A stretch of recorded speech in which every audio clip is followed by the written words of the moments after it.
मी आपली सर्वप्रथम क्षमा मागतो की मी तुमच्या सोबत बसणार होतो सकाळी 9 वाजेपासून, पण काल तब्येत बरोबर नाही होती. खूप सारे वॉमिटिंग्स होत होते, तर मला जमलं नाही. पण सर्वप्रथम मी माझ्या टीमच्या सर्व सदस्यांना, विशेषकर असरार भाईंना, अमर भाईंना आणि कृती समितीचे सर्व सदस्य यांना धन्यवाद देतो की खूप रात्री उशिरापर्यंत हे स्टेज लावण्याचं काम सुरू होतं. रात्री 2-2:30 वाजता मला मेसेज आलं होतं की इथे गाद्या पाहिजे बसण्यासाठी, खूप म्हातारे लोक आहे. बोलण्याचा अर्थ हे आहे की जे हे लोक करणारे आहे, जे कृती समिती असू द्या किंवा माझ्या टीमचे सदस्य असू द्या, त्यांचा काहीही स्वतःचा स्वार्थ नाही आहे याच्यामध्ये. ते एक माणुसकीच्या दृष्टीने हे सगळं करत आहे. मागच्या 1.5 वर्षापासून जे लढाई आपण सुरू केली होती ते इथपर्यंत आलेली आहे. हे जेव्हा मी असरार भाईने मला हे पोस्टर पाठवले होते, 48 आपले पैकी जे लोक होते जे आज आपल्यामध्ये नाही आहे, तेही कुणाचा वडील असेल, कुणाचा नवरा असेल, बायको असेल, कुणाचा मुलगा असेल, मित्र असेल. आपण बघितलं असेल की काल पूर्ण दिवस टेलिव्हिजनवर एकच बातम्या चालू होती. एका फिल्म ऍक्टर सैफ अली खानला काही इंजुरीज आली होती, तर दिवसभर राष्ट्रीय मीडिया असू द्या, नॅशनल मीडिया किंवा आपले मराठी चॅनल्स असू द्या, सगळ्यांची हेडलाईन्स एकच होती की सैफ अली खान गंभीर जखमी झाला. तो गंभीर झाला तर नॅशनल न्यूज होतंय आणि आमचे इतके सारे लोक मेले, त्याची दखल घेण्यासाठी कोणी तयार नाही आहे. यांच्या बाबतीत बोलण्यासाठी कोणी तयार नाही आहे. यांना श्रद्धांजली वाहण्यासाठी कोणी नाही आहे. काय अडचणीमध्ये त्यांचा मृत्यू झाला असेल. अनेक लोकांना मी ओळखतो. माझ्याकडे यायचं, साहेब मुलींचं लग्न करायचं आहे, हार्टचं ऑपरेशन करायचं आहे, मला घर बांधण्यासाठी पैसे जमा केले होते, इकट्ठा केले होते. कोण यांचे वाली आहे? आम्ही काय फक्त आकडे वाढवण्यासाठी हे सगळं केलेले आहे? मला माहित आहे जेव्हा हे आंदोलन सुरू केलं होतं, पहिला आकडा जे आला होता 14 लोक मेलेले आहे. 14च्या 20, 20च्या 25, 25च्या 50 पर्यंत पण आलेले आहे. कोण आहे जबाबदार? कोणीतरी याची जबाबदारी घ्यायला पाहिजे. खऱ्या अर्थाने सांगायचं असेल तर हे मृत्यू जे आहे हे नॅचरल डेथ नाही आहे. असंच ते मेले, हे नॅचरल डेथ नाही आहे. न्याय असला असता तर या औरंगाबाद जिल्ह्याच्या जिल्हाधिकारी असू द्या, पोलीस कमिशनर असू द्या, DDR असू द्या, त्यांच्यावर हत्याचा गुन्हा नोंदवायला पाहिजे होतं. या सगळ्यांच्या मृत्यूसाठी हत्याचा गुन्हा त्यांच्यावर नोंदवायला पाहिजे होतं. सैफ अली खान आणि याच्यामध्ये फरक इतकाच आहे, तो खूप मोठा माणूस आहे, हे सगळे गरीब लोक आहे. पण हे सगळ्यांनी आपल्या आयुष्याची कष्टाची कमाई इकट्ठा करून त्यांचा पाप एकच होता की सरकारने ज्याला लायसन्स दिले होतं की हे तू चाल पतसंस्था, त्याच्यामध्ये पैसे जमा केले आणि पळून गेला. ते आज इतके महिने उलटून सुद्धा ठीक आहे, काही लोकांना पैसे मिळण्यास सुरुवात झालेली आहे. 10,000, 15,000, 20,000 पर्यंत पैसे, 25,000 पर्यंत. आज अगर या कलेक्टर साहेबांनी, पोलीस कमिशनर साहेबांनी, डीडीआरनी, काळे साहेबांनी, संभाजी काकडे साहेब, संभाजी पवार, हे सगळ्या अधिकाऱ्यांनी आपल्या मनावर घेतलं असते तर जे कोट्यवधी रुपयांची प्रॉपर्टी लिलावासाठी आणण्यात आलेली आहे ते विकून ते पैसे तुम्हाला मिळाले असते. पण आपल्याला माहित आहे, एक आंदोलन आपण जेव्हा केलं होतं माझ्या ऑफिसमध्ये, हे प्रॉपर्टी विकायची नाही. पोलिसांचा आदेश असून सुद्धा इथे बसलेले एक अधिकारी ते प्रॉपर्टी एका मोठ्या नेत्याच्या जवळच्या माणसाला विकून टाकतात. आम्हाला आश्वासन देण्यात येतं की आम्ही कारवाई करू, आम्ही चौकशी करू. आज वेळ आलेली आहे त्यांना विचारण्यासाठी की तुमच्या चौकशीमध्ये काय निष्पन्न झालेलं आहे, काय कारवाई केलेली आहे. तुम्ही हे समजत असेल की हे सगळं गोरगरीब लोक आहे, किती चक्रा मारणार, किती लढा उभा करणार. मी पहिल्या दिवसापासून एकच बोलत आहे, आज पुन्हा एकदा बोलतो, जोपर्यंत एक एक माणसाचा एक एक रुपया परत मिळणार नाही तोपर्यंत आमचा लढा असा सुरूच राहणार आहे. दररोज आम्हाला कुठे ना कुठे मुंबईमध्ये एक मोठा फ्रॉड झाला, हजारो कोटी रुपये घेऊन पळाला. बीड मध्ये काय आहे, लातूर मध्ये काय आहे, अहमदनगर मध्ये काय चाललेलं आहे, त्यांचे पैसे मिळाले नाही. पण कमीत कमी आदर्शची सुरुवात झालेली आहे आणि प्रामाणिकपणे या लोकांनी काम केले असते ते आज आपल्याला हे वेळ आली नसती की आपण इथे बसून पैसे आमचे, हक्काचे पैसे, कष्टाचे पैसे, आणि आम्ही आमरण उपोषण करत आहे. याच्यापेक्षा दुर्दैव काय असणार आहे. आमच्या हक्काचे काही भीक मागत नाही आम्ही काही त्यांच्याकडून काही फेवर मागत नाही. आमचे कष्टाचे पैसे द्यायला तुमच्याकडे पैसे नाही आहे. आणि फुकटाचे पैसे कसे वाटत आहे सरकार, कोणत्याही सरकार असू द्या, खऱ्या अर्थाने पहिले जे लोकांचे कष्टाचे पैसे होते ते परत करायला पाहिजे होते. नंतर तुम्हाला फुकटात कुणाला काय द्यायचे आहे हे तुम्ही ठरवा. पण यांचे पैसे ठेवायचे आणि दुसऱ्यांना फुकटात वाटायचे, हे कसली पॉलिसी, हे कसले नियम. फक्त हे गरीब आहे, किती फाईट करणार, काय करणार. आपण किती मोठे मोठे आंदोलन केले.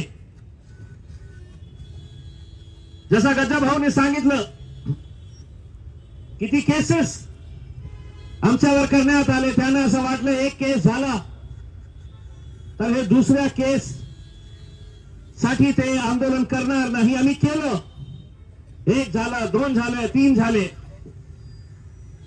आता जेव्हा आम्ही आमरण उपोषणसाठी बसतो तर तुम्हाला कळतं की आपल्याला आज मीटिंग घ्यायची आहे का, तुमची जबाबदारी नाही आहे का, तुम्हाला माहित नाही आहे का हे सगळं करायला पाहिजे. कशाला तुम्हाला आमच्यावर हे वेळ आणायची आहे की नाही.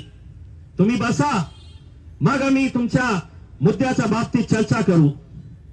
किती पत्र आम्ही पाठवलेले आहे. मला या गोष्टीचा आनंद आहे की फक्त आणि फक्त आदर्श पतसंस्थेच्या घोटाळ्यामुळे आज महाराष्ट्र सरकार पूर्ण कायदा बदलत आहे की जे ठेवीदारांचे पैसे बुडत आहे ते पैसे कसे लवकरात लवकर मिळता येतील त्याच्या बाबतीत कायदा ते बदलू लागलेले आहे. आजच माझ्या हाती एक परिपत्रक महाराष्ट्र सरकारने जे काढलेलं आहे 12 डिसेंबरचा आहे. महाराष्ट्र ठेवीदारांच्या वित्तीय संस्थांमधील हित संबंधाचे संरक्षण अधिनियम विहित काल मर्यादेत करावयाच्या कारवाईबाबत टाइम बाउंड पत्र आला तर 1 महिन्यामध्ये हे करायचं. नोटिफिकेशन आलं तर 1 महिन्यामध्ये हे काय काय करायचं आहे. महाराष्ट्र सरकारने जेव्हा हे निर्णय घेतला ते फक्त आणि फक्त तुमच्यामुळे हे निर्णय घेण्यात आलेला आहे आणि त्याचा फायदा फक्त आदर्शला नाही होणार. त्याचा फायदा पूर्ण महाराष्ट्रामध्ये जे असे गोरगरीब लोकांचे कष्टाचे पैसे बुडालेले आहे त्यांना सगळ्यांना याचा फायदा मिळणार आहे.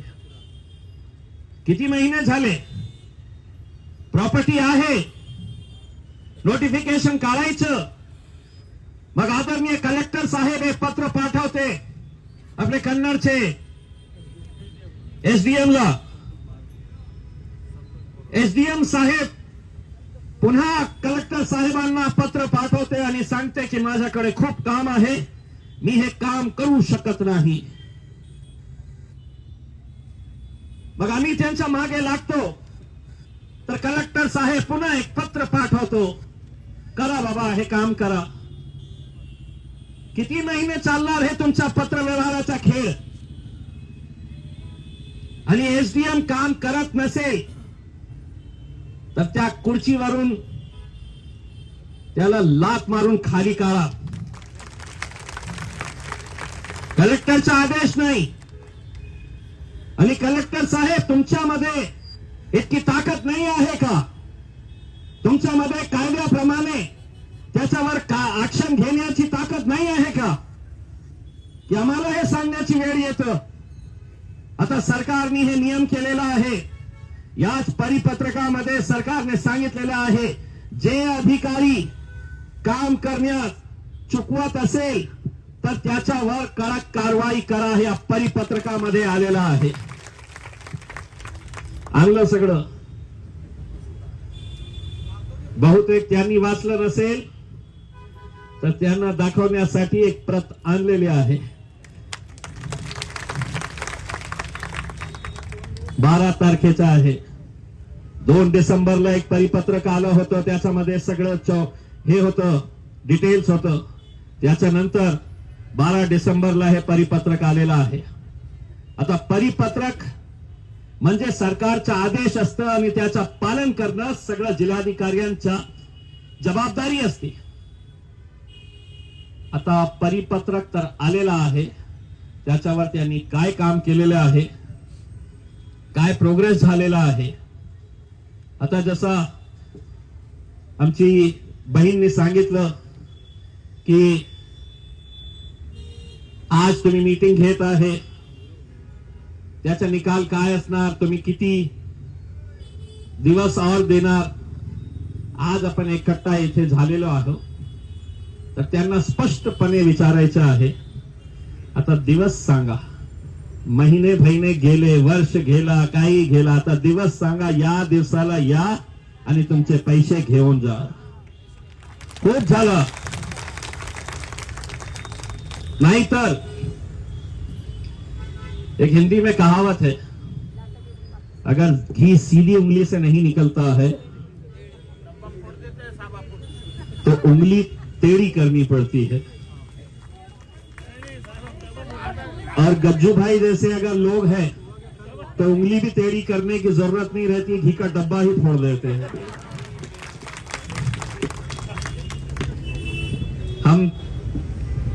मुझे बताया गया है कि अभी 3 बजे अधिकारियों के साथ ये बैठक करने वाले हैं. हमें इनसे क्या क्या सवाल करना है. मुझे खुद इस बात का बड़ा अफसोस है कि आपको अपना पैसा वापस लेने के लिए यहां पर खाली पेट बैठना पड़ रहा है. आपकी तकलीफ क्या है, आपका दर्द क्या है, आपकी परेशानी क्या है, ये मैं अच्छी तरीके से समझ सकता हूं. लेकिन मैं आपको इतना भी यकीन दिलाना चाहता हूं, जितना रास्ता हमने तय करके आए हैं, महाराष्ट्र की कोई पथ संस्था इतने आगे तक नहीं जा पाई. ठीक है, शुरुआत हुई है 25,000 तक, कल 50,000 की होगी, लाख की होगी, 2 लाख की होगी। मैं यहाँ पर हमारी बहनों के सर्टिफिकेट देख रहा था, कितने मेहनतों से ये पैसा इकट्ठा किया गया होगा। आप खुद सोचिए कि जब ये पैसा अचानक इनके हाथ से निकल गया होगा तो क्या इनकी हालत रही होगी। किसी ने कहा है कि ये जितने भी लोग आए हैं इसमें ठेवीदार नहीं है, तो मीडिया वालों से अपील करूंगा, ये सब ठेवीदार है मेरे भाई साहब। सिर्फ मैं अकेला हूं जो ठेवीदार नहीं हूं, वरना ये बाकी के पूरे ठेवीदार हैं जिन्हें अपना हक मांगने के लिए वो आए हैं। जरा इधर मेरे भाइयों की तरफ भी घुमाइए, ये भी आपको दिखा रहे हैं, ये भी आपको दिखा रहे हैं कि ये सब अपने हक का पैसा लेने के लिए आ रहे हैं। हम उम्मीद करते हैं कि कलेक्टर साहब की मीटिंग अगर हो जाए, उसके बाद उनका क्या फैसला है वो क्या हमें बताते हैं, और अगर उनका आश्वासन आधा अधूरा रहा तो हमारा आंदोलन बहुत मजबूत चलेगा। अब कच्चा पक्का कुछ चलेगा नहीं, जो भी है ठोस, जो भी है पूरा पक्का आश्वासन मिले।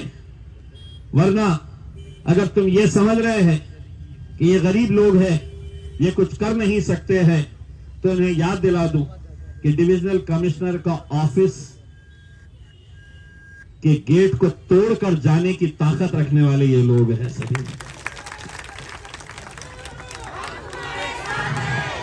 वो गेट को छलांग लगाकर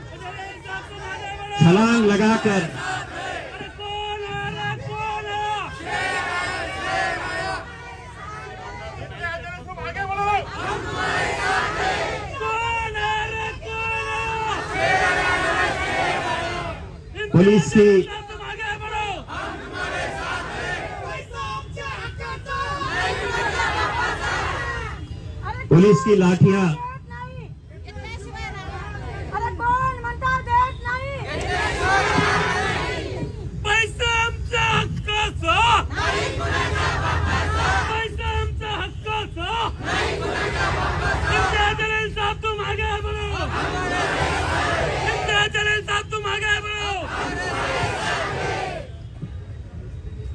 लाठी खाने के लिए तैयार है। आंसू गैस छोड़े गए थे, उसके लिए तैयार है। जब वैसे ही अगर तस्वीरें ऐसी बढ़ती जा रही है तो खामोशी से मरने में कोई मतलब नहीं है।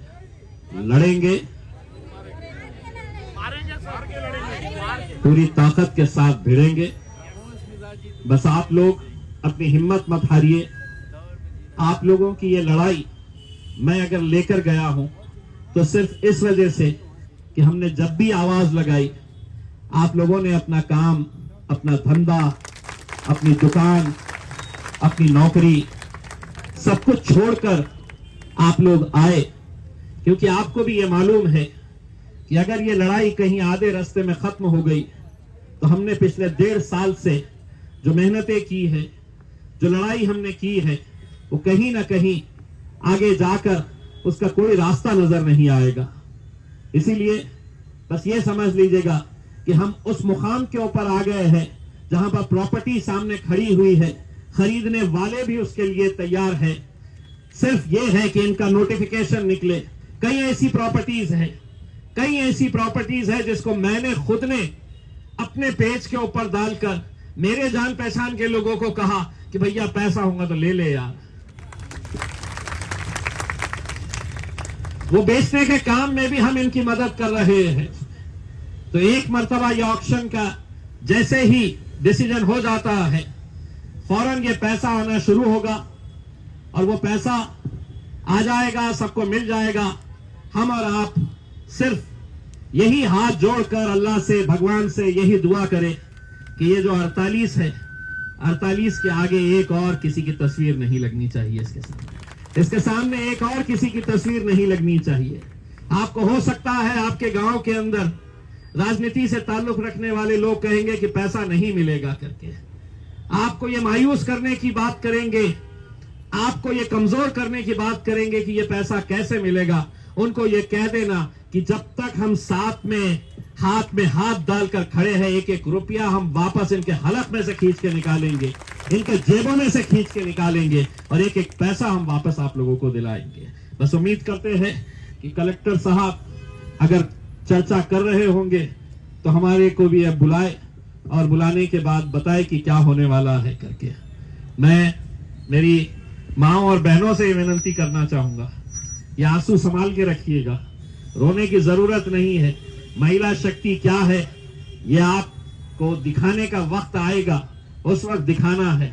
लड़ेंगे, डट के लड़ेंगे, बिल्कुल किसी तरह से कोई घबराने की जरूरत नहीं है। इम्तियाज जलील आमदार था या नहीं था, इम्तियाज जलील खासदार था, आज नहीं है, लेकिन जितनी ताकत के साथ जब खासदार था तब लड़ता था, उतनी ही ताकत के साथ अब खासदार नहीं भी हूं तो लड़ूंगा मैं आपके साथ।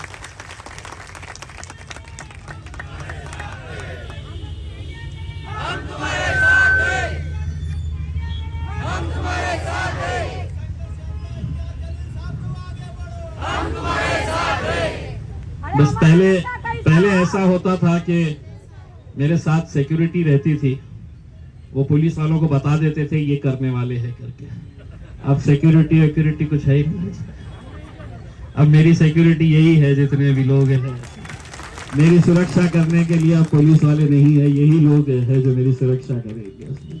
तो बस आप लोग इंतजार करिएगा, हम भी आपके साथ बैठे हुए हैं और हम उम्मीद करते हैं कि आंदोलन बहुत ज्यादा लंबा ना चले, जल्द से जल्द इसके ऊपर कोई फैसला हो, क्योंकि बहुत सारे ऐसे बुजुर्ग लोग हैं, बूढ़े लोग हैं जिन्हें बीपी की शिकायत होती है, जिन्हें दवाइयां खाना होता है। तो ऐसी हालत के अंदर बैठना मुझे भी अच्छा नहीं लगता है। हम उम्मीद करते हैं कि मानुषकीच्या दृष्टीने, इंसानियत की नजर से अगर देखा जाए तो आज प्रशासन, पुलिस मिलके कुछ अच्छा फैसला करेंगे। बहुत बहुत धन्यवाद।